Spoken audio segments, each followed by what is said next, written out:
आज्ञा नमस्कार मो ना स्वराज कुमार पाढ़ी जमीक आम जाचु कि आपड़ ये जमी आप भाई को यूज करते तो मो भाई को विषय मुझे जानापी आम गोटे भिड बनवाई आसिलु तो प्रथम मुझे आप परिचय जानी आप परिचय देवे मोर ना सुमंत प्रधान मुझे प्रधान डिग्रा रहा बरगढ़ डिस्ट्रिक्ट भेड़ान ब्लॉक कुबड़िया पंचायत आप भाई को विषय जानले केमी आज्ञा बरुड़ा यहाँ आसी कहले भाई को थे ट्रायल मारूँ सब तो ये लंग लास्टिंग वाला है और थे गोटे 2 एकर ट्रायल मारूँ बोली कहले तो आप केते एकर आज्ञा भाई को स्प्रे कर 2 एकर स्प्रे कर कौ समय स्प्रे करते 20 ରୁ 22 दिन भितर 20 ରୁ 22 दिन भितर जो दाना दर दिया होची सेही समय स्प्रे करते आपण जो 2 एकर आप स्प्रे करचंदी भाई को तो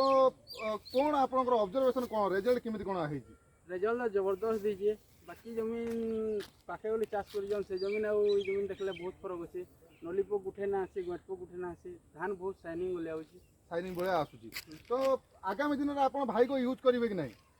आरे थर तो अषाढ़ के मुझे 12 ରୁ 14 एकर चाष कर सबुरे भाई को यूज करमी भाई को सब यूज करेंगे तो गोटे कथा कहतु आप मार्केट रु बहुत सारा मेडिसिन आप आनी स्प्रे करते केबे भाई को भाई आप रिजल्ट पाई कोथरे नहीं इनता तो रिजल्ट कहीं ना पाई दे पहला पाई जाए अब 5टा चाषी भाई मैंने बोले देखी जाना से माने बोले स्प्रे करमु बोली कहू तो हमर एई बरगढ़ चाषी भाई मानक आप कोन सजेशन देबे आ कोन कहिया पई चाहिबे हमर भाई को विषय भाई को विषय तो कहमी पहला एटा सब मारून पहला 2 एकर ट्रायल मारून रिजल्ट देखबे तेतरो सब प्योर मारबे तो बहुत बहुत धन्यवाद आज्ञा आम भाई को विषय आम विस्तृत बरणी बहुत बहुत धन्यवाद आशा कर आगामी दिन में भाई को भी यूज करूँ मो सांगे कहतु V फॉर भाई को V फॉर भाई को V for victory V for victory thank you आज्ञा नमस्कार।